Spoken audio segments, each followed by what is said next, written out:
Mesdames,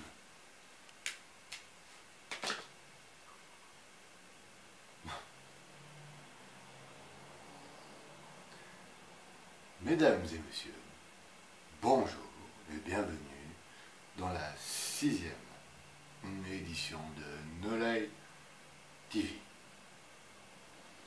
Dans cette édition, nous allons parler de comment changer le monde.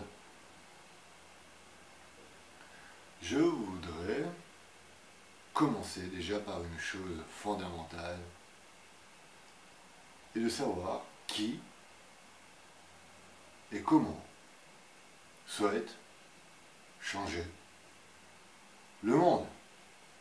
Je parle des gens, de la manière que nous avons de penser, d'échanger, de raconter nos différences, nos cultures, de les partager, d'accepter.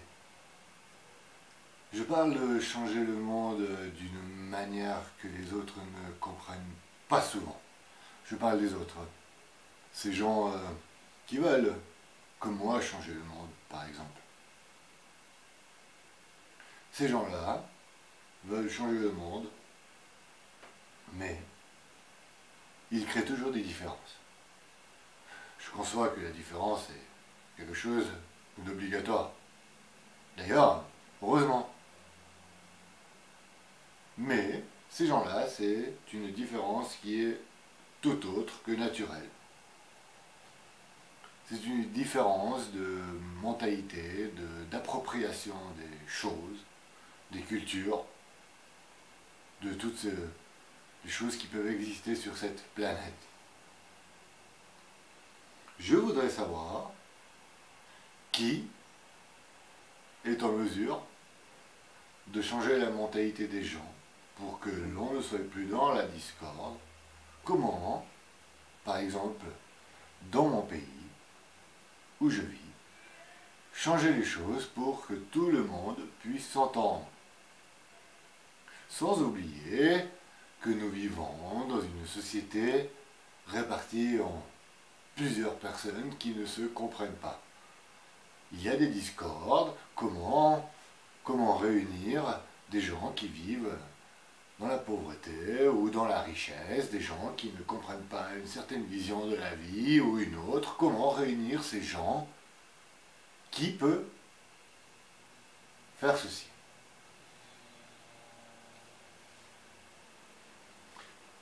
Qui peut essayer d'enlever de l'esprit et de la mentalité des gens la discorde? Je souhaite le faire, par exemple, d'une manière très délicate, en essayant d'imaginer clairement que dans ce monde, il est très difficile de réunir les gens qui vivent dans la pauvreté, qui sont obligés de voler ou même assassiner, ou par exemple, comment aider un homme de politique de n'importe quelle nation à changer ses points de vue sur le monde et la société. Comment changer un criminel, par exemple, un chef de mafia qui, après tant d'années, vit dans ses problèmes permanents de drogue, d'argent, toutes ces choses, de corruption. Comment changer la mentalité d'une personne fasciste dans un pays, car sa propre vie elle-même dans son propre pays est réduite à la misère, et avec le temps il devient méchant. Comment le changer? Comment changer les gens qui croient en des cultures, en des religions? Comment les changer pour qu'elles puissent partager leur culture sans aucune haine, rage et violence? Comment faire? En premier lieu, il faut être conscient que toutes ces choses existent et qu'il est très difficile de les changer. Mais si les gens ont une volonté de vivre meilleure, il ferait mieux d'écouter des personnes comme moi, au lieu d'écouter des gens qui amènent les nations dans la discorde et les guerres. Comment faire, par exemple, pour que le monde arabe n'ait plus la rage, la haine contre d'autres nations qui sont venues les humilier, les détruire, mentir dans notre propre pays contre ces nations, inventer des choses contre eux. Comment pouvons-nous faire pour que ces gens n'aient plus la rage contre nous? Comment laisser tranquilles ces gens, leur demander un partage? Comment? Qui peut? Qui le souhaite? Je demande aux gens du monde entier des religions. Déjà, en premier lieu, de ceux qui croient en quelque chose de meilleur, je voudrais savoir si vous êtes capable de réunir ces gens.